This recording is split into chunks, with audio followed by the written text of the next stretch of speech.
उड़ना चाहूं जैसा पर शायद सपनों में, मैं उड़ना चाहूं जैसा पर शायद सपनों में।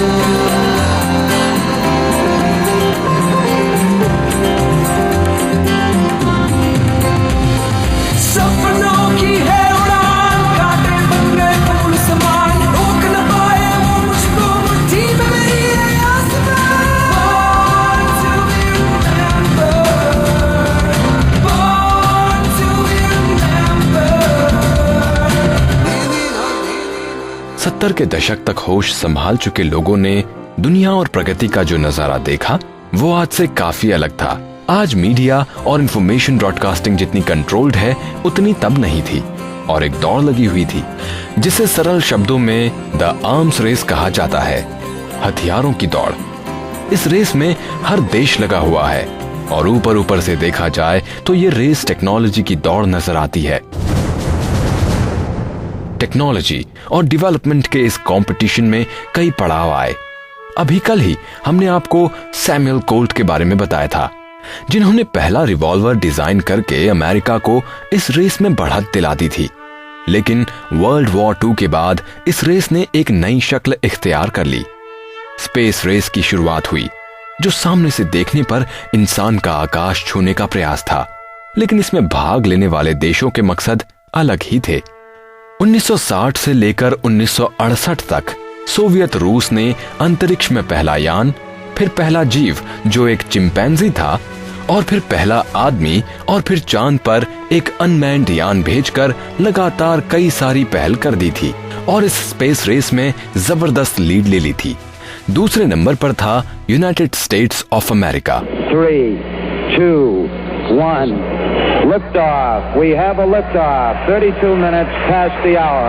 Liftoff on Apollo 11. लेकिन आज के दिन सन 1969 में अमेरिका की नासा ने जवाबी कार्रवाई में अंतरिक्ष में भेजा एक नया यान अपोलो 11 और 3 मेल एस्ट्रोनॉट्स को चांद पर उतारकर न सिर्फ सोवियत रूस बल्कि पूरी दुनिया को आश्चर्यचकित कर दिया।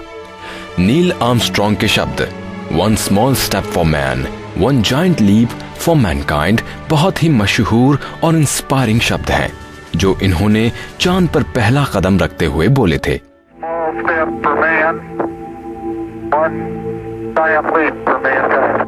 चांद पर उतरने वाले दूसरे अमेरिकन एस्ट्रोनॉट का नाम था बज ऑल्ड्रिन।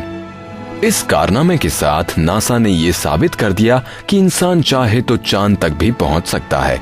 हमारे वायुमंडल के ऊपर कवच की तरह वैन एलन्स रेडिएशन बेल्ट नामक एक खतरनाक रेडिएशन की एक परत है, जिसे सैटेलाइट को भी बचाकर रखना पड़ता है। इसके आर पार इंसान निकालकर चांद पर पहुंचाना काफी बड़ी बात थी, खासकर नासा के लिए, जिसके तब तक के लगभग सारे मिशन जबरदस्त फेलियर्स थे। शायद इसी वजह से इस इवेंट और इसकी क्रेडिबिलिटी पर सवालिया चिन्ह भी है। इतने बड़े इवेंट की कवरेज लाइव नहीं हुई थी। वीडियो फुटेज की क्वालिटी उनके स्पेसक्राफ्ट के अंदर बहुत अच्छी और बाहर बहुत धुंधली थी, और तो और रोशनी से पड़ी परछाइयों के एंगल्स भी सही नहीं बैठ रहे थे। ये सारे के सारे सर्कमस्टेंसेस सवाल खड़े करने वाले हैं, जिनके सही जवाब पूछने से नहीं मिल सकते। कुछ लोगों का मानना है कि ये इवेंट एक स्टूडियो में फिल्माकर धुंधले प्रिंट में ब्रॉडकास्ट किया गया था। हालांकि इतने बड़े इवेंट को नकली बनाकर असली दिखाना आसान काम नहीं है।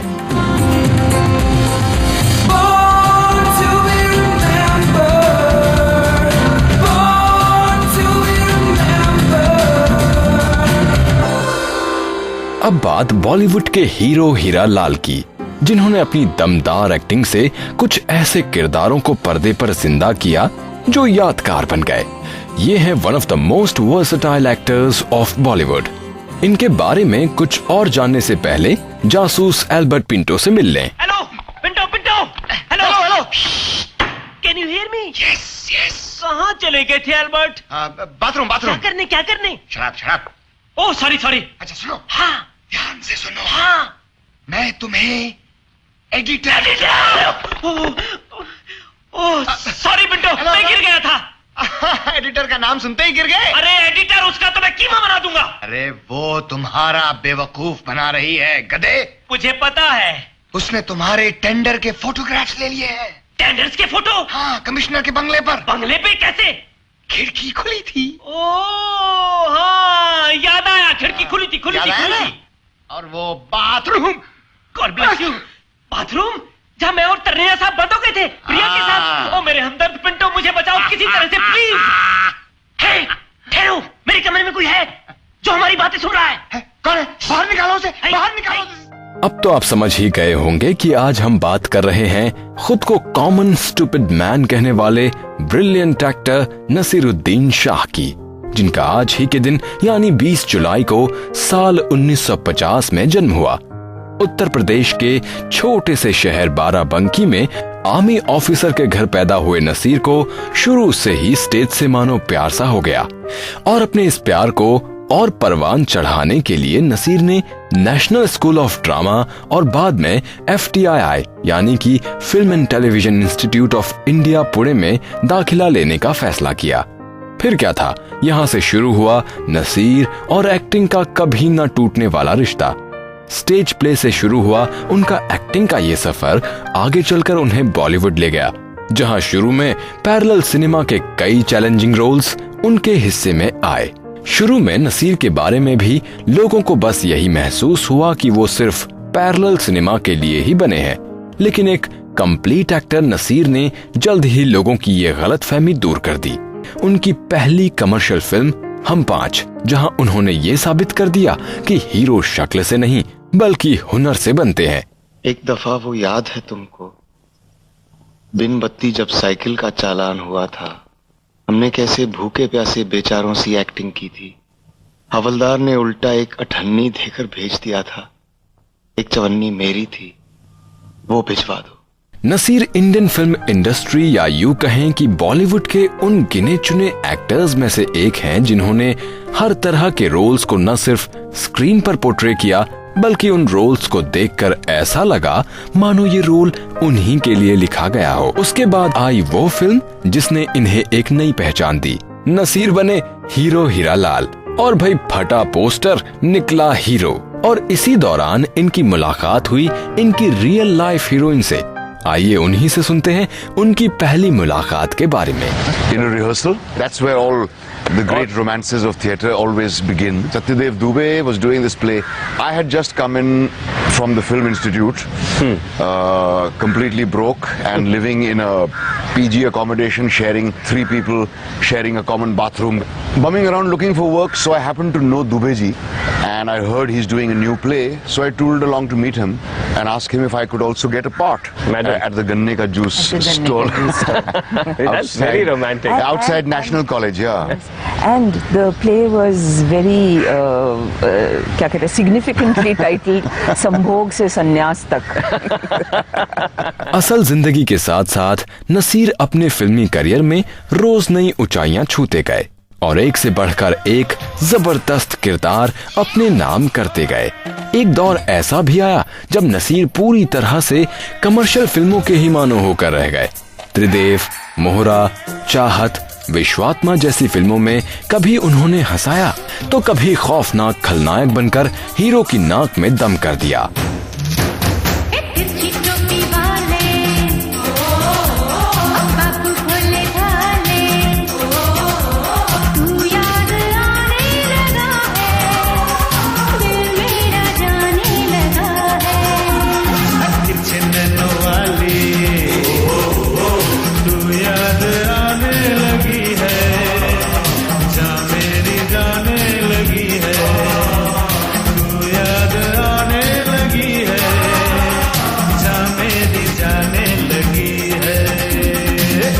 इन फिल्मों ने नसीर को कमर्शियल सक्सेस तो दिलाई, लेकिन उनके अंदर के एक्टर को एक सीमा में बांध दिया।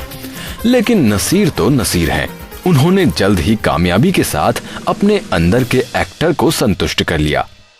आपके घर में कॉकरोच आता है तो आप क्या करते हैं राठौड़ साहब? आप उसको पालते नहीं, मारते हैं। ये चारों कॉकरोच मेरा घर गंदा कर रहे थे और आज मैं अपना घर साफ करना चाहता हूं। तुम हो कौन? मैं वो हूं जो आज बस और ट्रेन में चढ़ने से डरता है। मैं वो हूं जो काम पर जाता है तो उसकी बीवी को लगता है जंग पे जा रहा है, पता नहीं लौटेगा या नहीं। हर 2 घंटे बाद फोन करती है कि चाय पी के नहीं, खाना खाया कि नहीं। दरअसल वो ये जानना चाहती है कि मैं जिंदा हूं या नहीं। मैं वो हूं जो कभी बरसात में फंसता है, कभी ब्लास्ट में। मैं वो हूं जो किसी के हाथ में तस्बीह देख के शक करता है, और मैं वो भी हूं जो आजकल दाढ़ी बढ़ाने और टोपी पहनने से घबराता है। बिजनेस के लिए दुकान खरीदता है तो सोचता है दुकान का नाम क्या रखूं, कहीं दंगे में मेरा नाम देख के मेरी दुकान न जला दें। झगड़ा किसी का भी हो, बेवजह मरता मैं ही हूं। भीड़ तो देखी होगी ना आपने, भीड़ में से कोई एक शक्ल चुन लीजिए, मैं वो हूं। I am just the stupid common man wanting to clean his house. Actor Naseeruddin Shah के बारे में एक बात शायद बहुत ही कम लोगों को पता हो कि जहां नसीर अपनी एक्टिंग से लाखों लोगों के दिल जीतकर कई अवार्ड्स अपने नाम कर चुके हैं, वहीं नसीर के बड़े भाई लेफ्टिनेंट जनरल जमीरुद्दीन शाह ने भी देश की सेवा में अपनी पूरी जिंदगी बिता दी। इतना ही नहीं, नसीर की बीवी रत्ना के साथ उनके बेटे इमाद और बेटी हिबा भी अपने वालिद की तरह एक्टिंग की दुनिया में कदम रख चुके हैं, और नसीर फिलहाल स्टेज और फिल्मों में व्यस्त हैं। जिंदगी के मासूम सवालों के जवाब देते हुए नसीर आगे बढ़ रहे हैं। तुझसे नाराज नहीं जिंदगी, हैरान हूँ मैं, ओ हैरान हूँ मैं,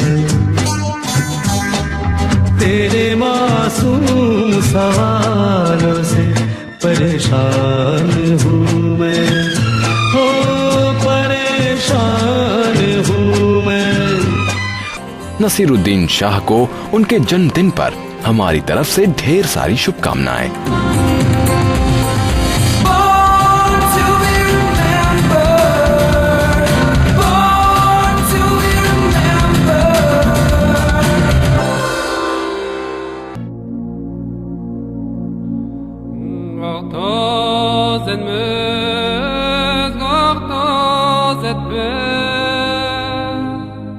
खुदी को कर बुलंद इतना कि हर तकदीर से पहले खुदा खुद तुझसे पूछे कि बता तेरी रजा क्या है। दोस्तों, ये जिसने भी कहा है बखूबी ही कहा है। हमारी हार और जीत हमारे हौसलों से होती है, और ये हौसले ही होते हैं जो हमें कठिन से कठिन डगर पर भी चलने की ताकत देते हैं।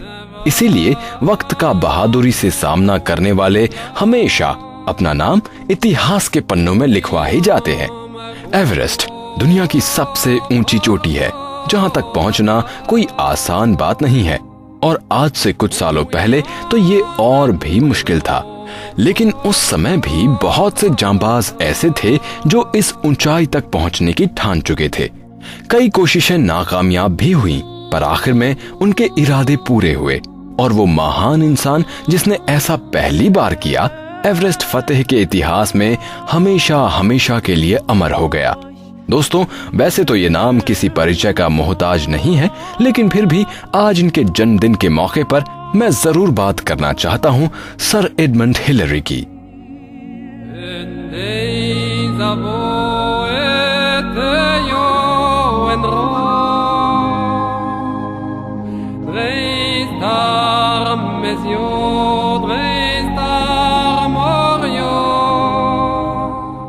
सर एडमंड हिलरी विश्व की सबसे ऊंची चोटी पर पहुंचने वाले पहले इंसान थे। इनका जन्म सन 1919 में न्यूजीलैंड के ऑकलैंड में हुआ था। इनके परिवार में मधुमक्खी पालन का काम होता था, लेकिन पहाड़ पर चढ़ने का इनका शौक बचपन से ही था, और इसकी शुरुआत इन्होंने न्यूजीलैंड से की। न्यूजीलैंड के बाद एल्प्स और इसके बाद हिमालय। हिलरी ने 20,000 फीट तक हिमालय की 11 पर्वत श्रृंखलाओं को फतेह किया था, और इन सब के बीच उन्होंने एवरेस्ट को जीतने का इरादा भी किया। एवरेस्ट नेपाल और तिब्बत के बीच स्थित दुनिया की सबसे ऊंची चोटी है। इस चोटी तक पहुंचने के लिए 1920 और 1952 के बीच 7 बड़े अभियान फेल हो चुके थे। 1952 में स्विस पर्वतारोहियों की एक टीम को साउथ पीक तक पहुंचकर जबरदस्ती वापस लौटना पड़ा। इस जगह से एवरेस्ट की सबसे ऊंची चोटी केवल 1000 फीट दूर थी, लेकिन अपने इरादों के दम पर एडमंड हिलरी ने इस अभियान को पहली बार 1951 में और दोबारा 1952 में ज्वाइन किया था। अपने इन प्रयासों से वो सर जॉन हंट की नजर में आ गए। जॉन हंट ग्रेट ब्रिटेन की जॉइंट हिमालयन कमेटी द्वारा स्पॉन्सर किए गए अभियान के लीडर थे। मई 1953 में 9 लोगों के साथ जॉन हंट का ये दल साउथ पीक पहुंचा। यहाँ तक पहुंचते पहुंचते सभी बुरी तरह से थक चुके थे और उन्होंने वहां से लौटने का फैसला किया। लेकिन इस पूरे दल में 2 लोग अभी भी अपने इरादों पर टिके हुए थे, जिनमें से एक थे सर एडमंड हिलरी और दूसरे थे नेपाल के शेरपा तेनजिंग नोर्गे। इन दोनों ने वो कर दिखाया जो अब तक कोई नहीं कर सका था। 29 मई 1953 को सुबह 11:30 बजे 8,848 मीटर ऊंची चोटी पर पहुंचकर ये जोड़ी दुनिया की सबसे अधिक ऊंचाई पर थी, जहां कम हवा होने के कारण ये सिर्फ 15 मिनट ही रुके और फिर वापस लौट आए।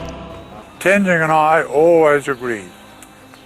We had done it once, we had done it first, we had proved that it was possible to do it, because all the physiologists had warned us that it might not be possible, that we might reach the summit even with oxygen and collapse and die.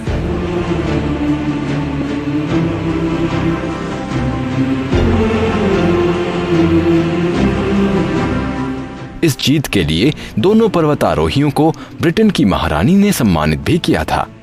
Hillary के इरादे अब पहले से भी ज्यादा मजबूत थे, इसलिए उन्होंने ऊंचाई पर पहुंचने का ये सिलसिला लगातार जारी रखा और 1955 से 1958 तक अंटार्कटिक एक्सप्लोरेशन और न्यूजीलैंड के ट्रांस अंटार्कटिक एक्सपीडिशन में शामिल रहे। जैसे जैसे समय बीतता गया वो नेपाली लोगों के विकास से जुड़ते चले गए। उन्होंने अपना जीवन उन शेरपाओं के कल्याण में लगा दिया जो विभिन्न अभियानों में उनसे मिले थे। 1964 में हिलरी ने हिमालय ट्रस्ट की स्थापना की, जिसकी मदद से यहाँ क्लिनिक, अस्पताल और स्कूल बनवाए गए। इन सभी प्रोजेक्ट्स को अच्छी तरह से पूरा करने के लिए हिलरी ने यहाँ 2 हवाई पट्टियां भी बनवाई। इन तमाम सुविधाओं से नेपाल के रिमोट एरियाज में पहुंचना तो आसान हो गया, लेकिन साथ ही साथ यहाँ पर्यावरण को बुरी तरह से नुकसान भी होने लगा। जंगल पर जंगल कटने लगे। ये सब देखकर हिलरी को वाकई में बहुत तकलीफ हुई, जिस कारण उन्होंने नेपाल सरकार को एवरेस्ट के आसपास के क्षेत्र को नेशनल पार्क डिक्लेयर करने का प्रस्ताव रखा, क्योंकि नेशनल पार्क बन जाने के बाद यहाँ पर जंगलों की रक्षा हो पाती। नेशनल पार्क बनाने के लिए उन्होंने न्यूजीलैंड सरकार से नेपाल की मदद करने की सिफारिश भी की। उनके अनगिनत सहयोगों से प्रभावित होकर एवरेस्ट फतेह की 50वीं साल की राह पर नेपाल सरकार ने हिलरी को अपनी नागरिकता प्रदान की। इसके अलावा वो 2 सालों तक भारत में न्यूजीलैंड के उच्चायुक्त भी रहे। 1975 में सर एडमंड हिलरी ने अपनी आत्मकथा nothing venture nothing win publish की और इसी साल उन्होंने अपनी जिंदगी के सबसे बड़े तूफान का सामना भी किया। हिलरी की लाइफ उस वक्त बिखर गई जब उन्होंने एक प्लेन क्रैश में अपनी पत्नी और बेटी को खो दिया। सदमा काफी गहरा था, जिससे उबरने में हिलरी को एक लंबा वक्त लगा। अपने दुख को भुलाने के लिए वो नेपाल के प्राकृतिक सौंदर्य और वहां के सीधे साधे लोगों के बीच ही रहने लगे। वक्त धीरे धीरे बीतता गया और फिर 11 जनवरी 2008 में उन्होंने इस दुनिया में अपनी आखिरी सांसें ली। सर एडमंड हिलरी जैसे इंसान दुनिया में बहुत कम होते हैं दोस्तों।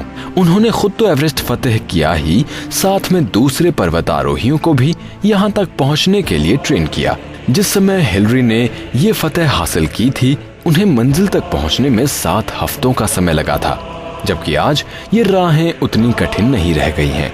अब तक न जाने कितने ही लोग एवरेस्ट फतेह कर चुके हैं, लेकिन एवरेस्ट की ऊंचाई हमेशा लोगों को इस महान, दिलेर और बेखौफ पर्वतारोही की याद दिलाती रहेगी।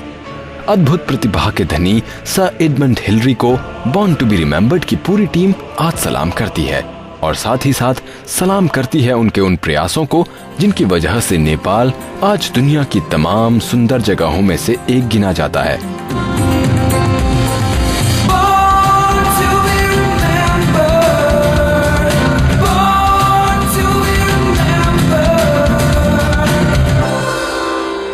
क्या आपने कार्लोस सैंटाना का नाम सुना है?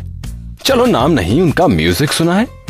चलिए अगर नहीं सुना है तो आपके साथ जीवन में आज तक इतनी ज्यादती हुई है कि हम और नहीं करना चाहते। समय की कमी के कारण हम आपको इस लिविंग लेजेंड के बारे में तबीयत से बता तो नहीं पाएंगे, लेकिन म्यूजिक वो ना सुना पाए ऐसा तो हो ही नहीं सकता। Hey now, all you sinners, put your lights on, put your lights on. Hey now, all you lovers, put your lights on, put your lights on. Hey now, all you killers, put your lights on, put your lights on. Hey now, all you children, leave your lights on, better leave your lights on. Born to be remembered की तरफ से इस living legend को many happy returns of the day.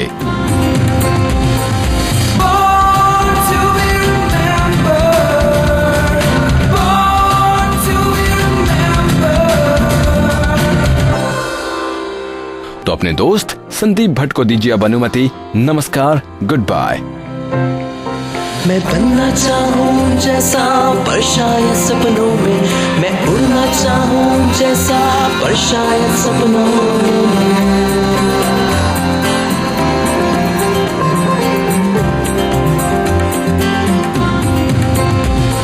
सपनों की है उड़ान, कांटे बंगले फूल समान, रोक न पाए वो मुझको मुट्ठी में मेरी है आसमान।